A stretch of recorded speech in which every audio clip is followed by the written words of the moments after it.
आइए, सुनिए, देखिए, समझिए सनातन सत्य। जैसी दृष्टि वैसी सृष्टि, दृष्टि विज्ञान। कुदरत, कुदरती रचना एवं कुदरत के कानून से शाश्वत सुख की प्राप्ति। जोधपुर के परम पूज्य महात्मा उपासक प्रोफेसर डॉक्टर सोहन राज तातेड़ के निर्देशन में सनातन सत्य। जैसी दृष्टि वैसी सृष्टि, दृष्टि विज्ञान।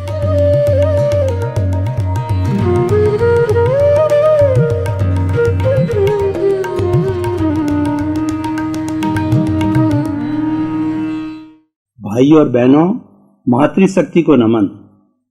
स्टूडियो में आपका हार्दिक स्वागत है। हम आपके पास में आत्मविज्ञान कार्यक्रम लेके आए हैं। आत्मविज्ञान को कहते हैं साइंस ऑफ द सोल। इसके केंद्र में आत्मा है और इसके घटक है, इसके कंपोनेंट्स हैं सही दृष्टि, सही सोच, राइट विजन, राइट थिंकिंग। और इसकी निष्पत्ति है रॉन्ग बिलीफ को समाप्त करके राइट बिलीफ में आना।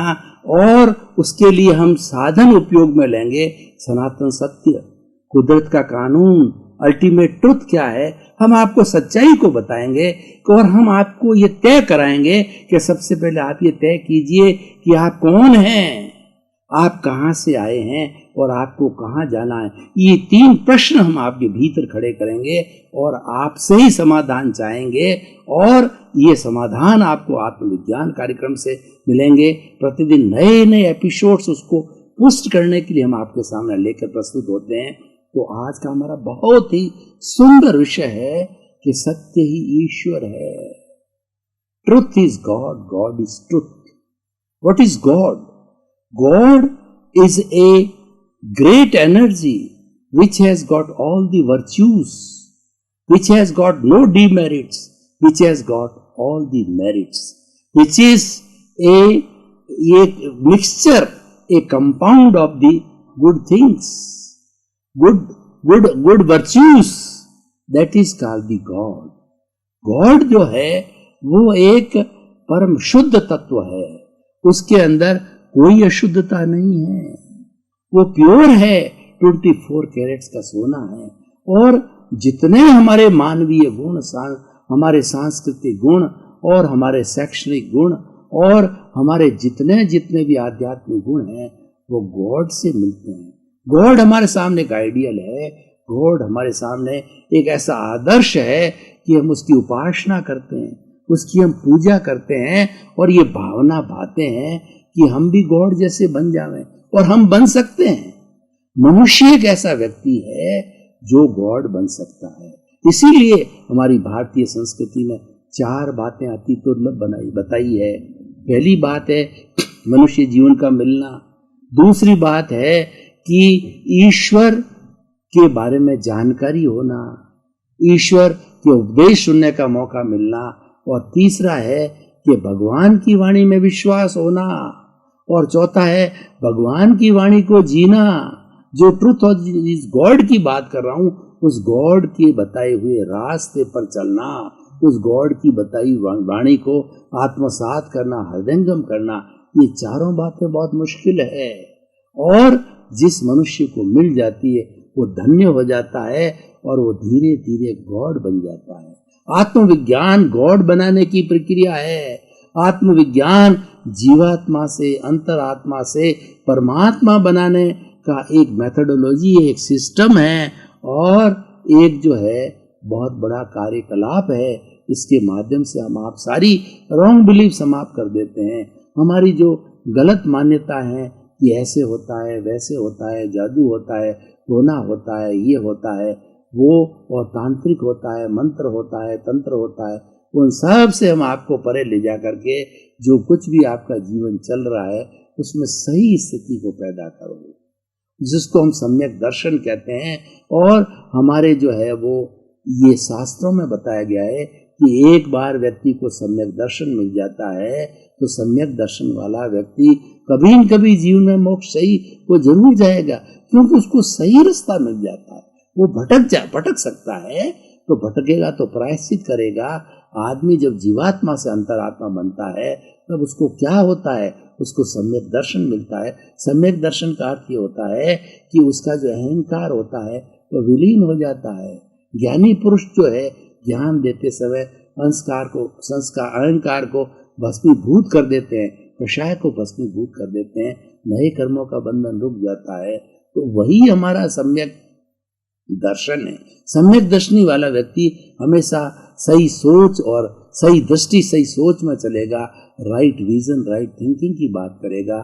तो हम जो है वो इस बात को समझें कि सत्य ही ईश्वर है, ईश्वरी सत्य है। महात्मा गांधी ने क्या कहा है? महात्मा गांधी सर्वधर्म संभाव करते थे, हर धर्म को अच्छा मानते थे और वो कहते थे कि मैं तो एक ही ईश्वर को मानता हूँ। कौन सा ईश्वर? सत्य ही ईश्वर है और ईश्वर ही सत्य है, क्योंकि सत्य के कोई भी कौन नहीं होते। सत्य का एक ही कौन होता है, झूठ के असंख्य कौन होते हैं। एक झूठ को छिपाने के लिए सैकड़ों झूठ बोलने पड़ता है, लेकिन सत्य एक बार कह दिया उसको बार बार उसको घुमाना नहीं होता, क्योंकि सत्य के कोई कौन नहीं होते। सत्य की जो है वो अलग अलग जो है दिशाएं नहीं होती है। कैसे? मैं आपको उदाहरण के तौर पर बताऊं कि महात्मा गांधी की बात करता हूँ। महात्मा गांधी ने बचपन में कुसंगत से जो है 2-3 गलत बातें सीख ली। क्या बात सीख ली? एक तो बीड़ी पीना सीख लिया, एक जो है वो माता पिता के पर्स में से या जेब में से पैसे चुराने सीख लिया, और तीसरा जो है नॉन वेज खाने लग गए। तो उनकी अंतरात्मा ने कसोटा, क्योंकि वो महापुरुष थे और वो ईश्वर के भक्त थे, और सत्य ही ईश्वर God is truth, truth is God है। उनको अंतः प्रेरणा मिली, उनको प्रायश्चित हुआ, और माँ को वो एक सत्य का रूप या ईश्वर का रूप समझते हैं। उनके पैरों में पड़ करके और माँ को कहा, पुतली बाई को, कि मेरे से 3 भारी गलती हो गई है। एक तो मैंने पैसे चुराए, मैंने सिगरेट पी ली, बीड़ी पी ली, और उसके बाद के अंदर जो मैंने नॉन वेज खाया, अंडा खाया। तो माँ जो है बहुत ही शालीन थी, उन्होंने कहा मेरी कसम खा के बोलो, ईश्वर की कसम खा के बोलो कि जीवन में इन चीज़ों का कभी उपयोग नहीं करोगे। और उसके बाद उन्होंने किया भी नहीं, क्योंकि वो महापुरुष थे और वो भगवान में विश्वास करते थे, ईश्वर की माँ की ममता में विश्वास करते थे। तब उन्होंने ऐसा स्वीकार किया। और महात्मा गांधी के बारे में तो बहुत सी बातें आती जो माँ से कितने प्रभावित थे और माँ से कितनी सीखी कि वो विदेश जाना चाहते थे। पहले जो है विदेश के अंदर लोगों को भेजा नहीं जाता था। 1905 की बात है कि उसके अंदर वो बैरिस्टर बनने के लिए जाना चाहते थे, लेकिन माँ ने कहा कि विदेश यात्रा में हम नहीं भेजेंगे, क्योंकि विदेश के अंदर जाकर के विदेश की गोरी जो है वो मैम को ले आते हैं और क्या है नॉन वेज खाने लग जाते हैं, मांस मंदिरा खाने लग जाते हैं और व्यसन मुक्त व्यसनी बन जाते हैं। तो उन्होंने कहा कैसे किया जाए। तो उन्होंने उनके बेचर जी करके जैन साधु थे, बेचर जी स्वामी को जो सामने जो गांधी जी निवेदन किया, तो बेचर जी स्वामी को बहुत माँ पुतली बाई जानती थी। बेचर जी स्वामी ने एक रास्ता निकाला कि हम इसको 3 तरह के जो है सौगंध दिला देते हैं, त्याग करवा देते हैं। क्या त्याग कराना है? पहला त्याग तो ये है कि मांस मदिरा नहीं खाओगे। दूसरा है कि जो प्राय होता है विदेश के अंदर, किसी के साथ शादी कर ली और किसी को मैम बना दिया, तो यानी वो हम ये कार्य जो है वो नहीं करेंगे। और तीसरा जो है खान पान की बात है, वहाँ अंडे वगैरह है, नॉन वेज बहुत चलता है, तो वो तुम नहीं लोगे, क्योंकि हम भारतीय संस्कृति के शाकाहारी लोग हैं। हम ब्रह्मचर्य में विश्वास करते हैं, हम व्यसन मुक्ति में विश्वास करते हैं। तो माँ ने ये बात मान ली और माँ की साक्षी से, बैचर जी स्वामी की साक्षी से तीनों जो है उन्होंने ओथ ली। और ओथ लेने के बाद में महात्मा गांधी इंग्लैंड गए, बैरिस्टर बन करके आए और फिर अफ्रीका गए और फिर जो है वो स्वतंत्रता के आंदोलन के अंदर गए। तो कितनी बड़ी बात है। ये कौन कर सकता है? ये वही कर सकता है कि भीतर के अंदर ईश्वर के प्रति श्रद्धा हो, सत्य के प्रति श्रद्धा हो। उन्होंने माँ के सामने जो है कन्फेस किया। कौन कन्फेस कर सकता है? सत्यवादी है। और एक बार सत्य का दर्शन हो गया, कन्फेस कर दिया, अपनी भूल को स्वीकार कर लिया, हमेशा हमेशा के लिए आजाद हो गए।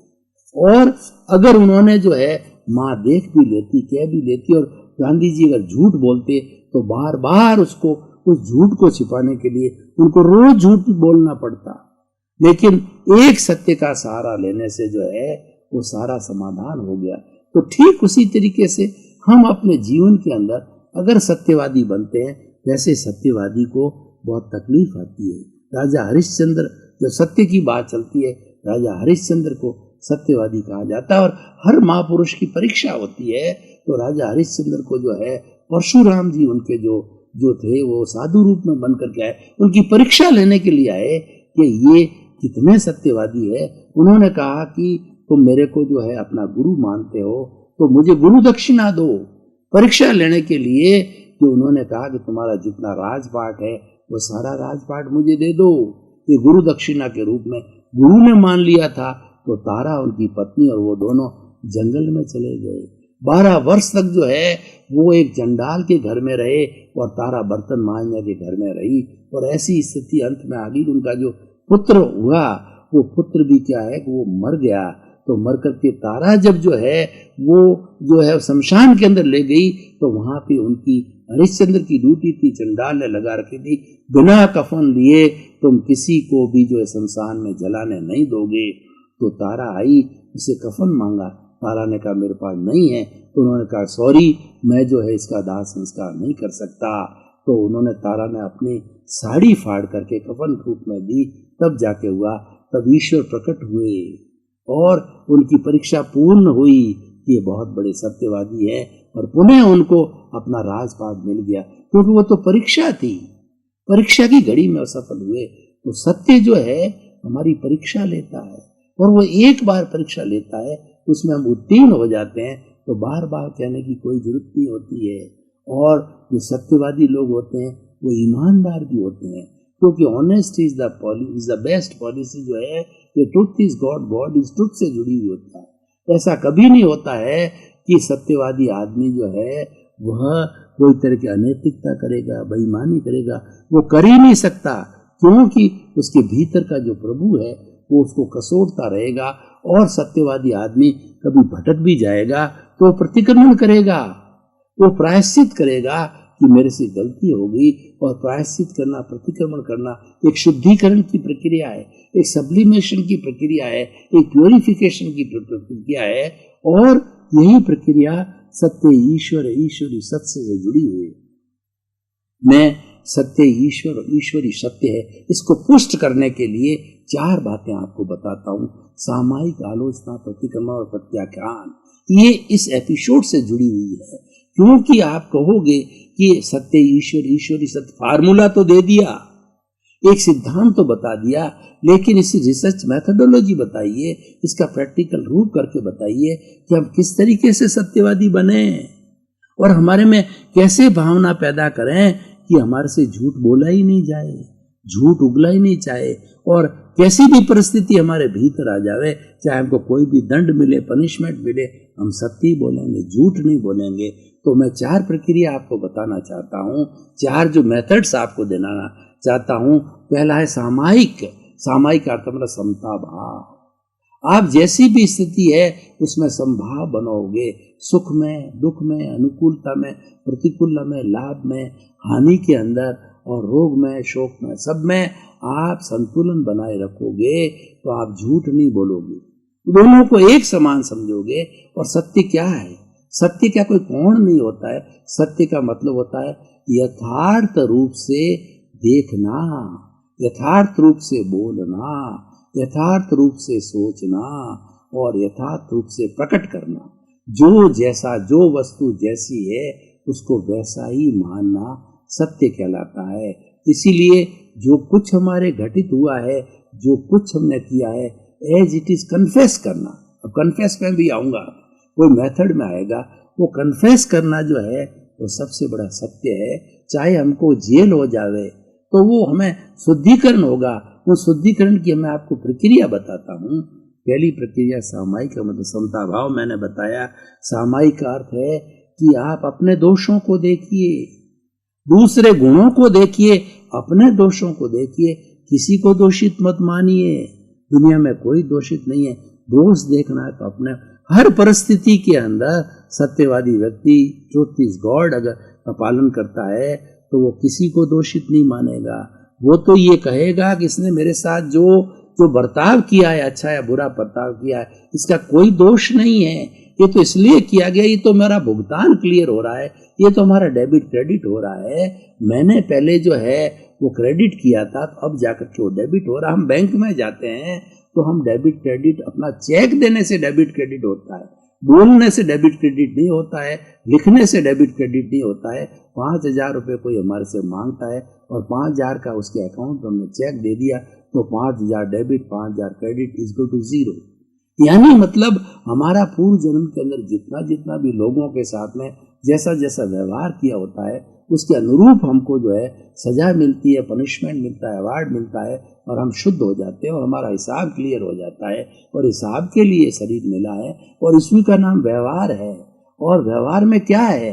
व्यवहार में किसी का लेना है, किसी का देना है, कोई सुख देगा, कोई दुख देगा, हम उसके अंदर संभाव रखें, इसको सामायिक कहते हैं। और गहरे में जाकर के दोष देखें कि किस किस के साथ हमने क्या क्या दोष किया है, उन दोषों को देखना, उन पापों को देखना सामायिक कहलाती है। और फिर अभी कन्फेस करने की मैंने बात कही, उनको स्वीकार करो, ये दोष मेरे किए हुए हैं, किसी और के नहीं। उसको आलोचना कहते हैं, उसको कन्फेस कहते हैं। सत्य ही ईश्वर है, इसको मानने वाला व्यक्ति हमेशा कन्फेस में विश्वास करेगा। ये गलती किसी की नहीं है, ये गलती मेरी है, किसी को दोषित नहीं मानेगा, वो दोष तो अपने देखेगा। हमेशा उसका दृष्टिकोण अपने दोष को देखना, क्योंकि वो मानता है कि मेरे दोष देखूंगा मेरा शुद्धिकरण होगा। कबीरदास जी ने कितना सुंदर कहा है कि कभी जो उन्होंने कितना सुंदर कहा है कि इस दुनिया के अंदर दोष देखने के लिए मैं निकला लेकिन मुझे कोई दोषित नहीं मिला, और जो दिल खोजा आपना और मुझसे बुरा न कोई।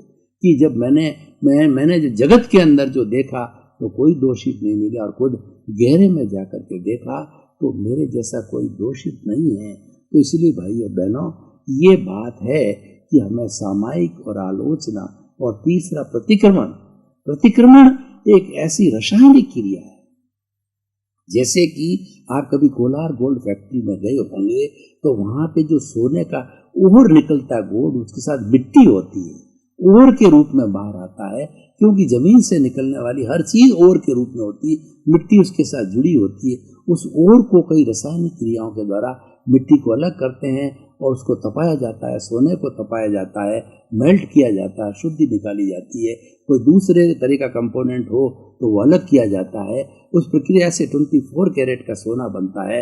उसी प्रतिक्रमण जो है हमारी शुद्धि करता है। हमारे भीतर जितना राग द्वेष जमा है, जितना कार्बन शरीर है, उसको हिलाने वाला, उसको टर्बुलेंस करने वाला और उसको शुद्ध करने वाला सबसे बड़ा भाग प्रतिक्रमण है। प्रतिक्रमण क्या है कि ये अभी कन्फेस करो, ये दोष मेरा किया हुआ है। जाने अनजाने कन्फेस करते रहो तो 84 लाख जीवा योनि में जरूर किसी के साथ कभी न कभी कष्ट हुआ ही है। प्रत्यक्ष अप्रत्यक्ष क्षमा मांगते रहो कि ईश्वर मुझे क्षमा करो, क्षमा करो, मेरा दोष है, मेरा दोष है। और दूसरा क्या है, इसको प्रतिक्रमण कहते हैं। सॉरी कहिए, क्षमा कहिए कि I am absolute sorry, this I have done the wrong treatment with you. तो चाहे प्रत्यक्ष हो या अप्रत्यक्ष हो, उसको कहते हैं प्रतिक्रमण। और चौथा पत्ता प्रत्याख्यान। प्रत्याख्यान का अर्थ ये, आप संकल्प करो कि किसी को दुख ना दो, चाहे छोटा दुख हो, चाहे मोटा दुख हो, चाहे छोटा प्राणी हो, चाहे मोटा प्राणी हो, किसी को किसी प्रकार का कष्ट न होना चाहिए। रॉन्ग फीलिंग्स, नकारात्मक विचारों से भी नहीं होना चाहिए। न खुद के प्रति नकारात्मक भाव लाओ, न और किसी के प्रति जो सूक्ष्म है वो नकारात्मक भाव है वो भी न तो किसी प्राणी के प्रति लाओ। उसको दोषित मत देखो। नकारात्मक भाव का मतलब है उस प्राणी को अपने लिए कोई ट्रीटमेंट होता है उसका दोष देखना, वो नकारात्मक भाव है। वो दोष अपने हैं, तभी व्यक्ति हमारे संपर्क में आया है, तभी उसने ऐसा किया है। दोषित कोई होता ही नहीं है, दोष तो खुद के होते हैं, वो तो अपना हिसाब चुकता करने के लिए आया। तो प्रत्याख्यान का अर्थ होता है कि जो है मुझे, हे मेरे भीतर विराजमान शुद्ध आत्मा भगवान, मुझे ऐसी शक्ति दो कि इस जगत के, चराचर जगत के किसी भी प्राणी को किंचित मात्र भी दुख न हो, मेरे द्वारा कष्ट न हो, दुख न हो। मुझे ऐसी शक्ति दो, मुझे ऐसी जागृति दो और मुझे इतना मजबूत बनाओ, मैं किसी को दुखी नहीं करूं, किसी का कष्ट नहीं दूं, बल्कि दूसरे का कष्ट हरूं। मैं जगत कल्याण करूं, जगत के प्रति अच्छी कामना करूं कि सबको अच्छा जीवन मिले, अच्छा सुख मिले, अच्छी शांति मिले और जो है मंगल की भावना करूं सबके लिए। मुझे उसके विपरीत ऐसी शक्ति दो, अमंगल की जगह मंगल की शक्ति दो। तो ये हमारा सारा प्रत्याख्यान, ये सब शुद्धिकरण की प्रक्रिया है। खाली सत्य ईश्वर, ईश्वरी सत्य व्याख्या करने से कुछ नहीं होगा, आपको करना पड़ेगा। और मरे बिना स्वर्ग नहीं मिलता है। मुझे स्वर्ग जाना है तो मुझे मरना पड़ेगा। आपको कुछ प्राप्ति करना है, कुछ पाना है तो आपको खोना पड़ेगा। बिना खोए हुए आप पा नहीं सकते। आपको खोना क्या है? आपको खोना है राग द्वेष। आप राग द्वेष खोगे, राग द्वेष को मिटाओगे तो समता भाव आएगा। समता भाव आने से मोक्ष की प्राप्ति होगी। और वो खोने के मेथड मैंने सामायिक आलोचना, प्रतिगमन, प्रत्याख्यान बताया, ये खोने के मेथड है। और पाने के मेथड जो है, जब हम खोएंगे तो ऑटोमेटिकली प्राप्त हो जाएगा। आपने राग द्वेष को खो दिया और ईश्वर बन जाओगे।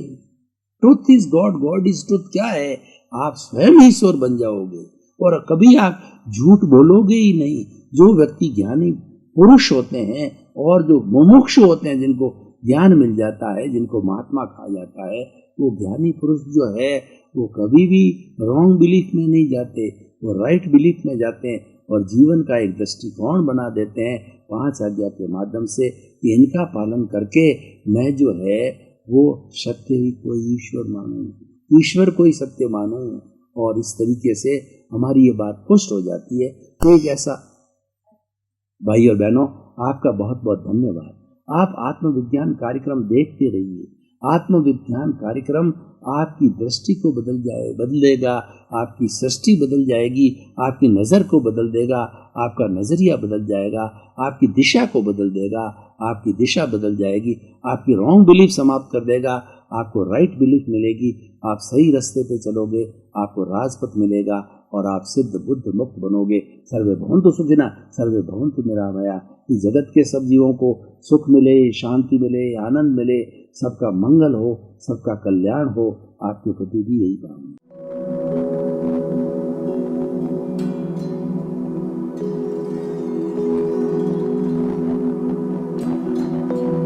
एक ऐसा अंतर्राष्ट्रीय ख्याति प्राप्त मानव जो गुरु प्रेरणा से पिछले 20 वर्षों से वानप्रस्थ जीवन जीते हुए 24 घंटे मानवता की सेवा में संलग्न है। एक ऐसा मानव जो अभी राष्ट्रीय, अंतर्राष्ट्रीय टीवी चैनलों पर 7,500 एपिसोड के माध्यम से सनातन सत्य, आत्मविज्ञान एवं पुनरुत्थान, व्यवहार एवं निश्चय जगत के जीवनोपयोगी विषयों पर हृदय स्पर्शी प्रवचन कर चुका है। उस मानव का नाम है महात्मा उपासक प्रोफेसर डॉक्टर सोहन राज तातेड़। प्रोफेसर तातेड़ द्वारा योग, दर्शन, शिक्षा विषयों पर रचित पीएचडी स्तर के 250 शोध ग्रंथ भारत के 100 प्रतिष्ठित विश्वविद्यालयों में शोधार्थी पढ़ रहे हैं तथा वे सभी शोध ग्रंथ वहां की सेंट्रल लाइब्रेरियों में उपलब्ध हैं। महात्मा सोहन राज ने अभी तक हजारों स्कूलों, कॉलेजों, विश्वविद्यालयों एवं संस्थाओं में सेमिनार, वर्कशॉप, कैंप लगाकर लाखों विद्यार्थियों को योग, दर्शन, शिक्षा का प्रशिक्षण देकर उन्हें सुसंस्कारित किया। डॉक्टर तातेड़ ने भारतीय संस्कृति उत्थान के 4000 से अधिक समसामयिक विषयों पर आर्टिकल लिखकर ऑनलाइन जर्नल, पत्रिकाओं, वेबसाइट्स पर प्रकाशित किया, जिसका उपयोग लाखों पाठक कर रहे हैं। उपासक तातेड़ के 5000 से अधिक आज का सुविचार, आज का शुभ संदेश, आज का मंगल भावना योग आदि चिंतन websites, Twitter, blogger, Facebook, YouTube माध्यमों से लाखों लोग अपना जीवन निर्माण कर रहे हैं। मानवता के मसीहा ऐसे महामानव महात्मा सोहन राज तातेड़ के प्रोफाइल को अभी तक विश्व के 20 लाख दर्शक यूट्यूब पर, 12 लाख गूगल पर एवं लाखों दर्शक फेसबुक, ब्लॉगर, ट्विटर और इंस्टाग्राम पर देख चुके हैं।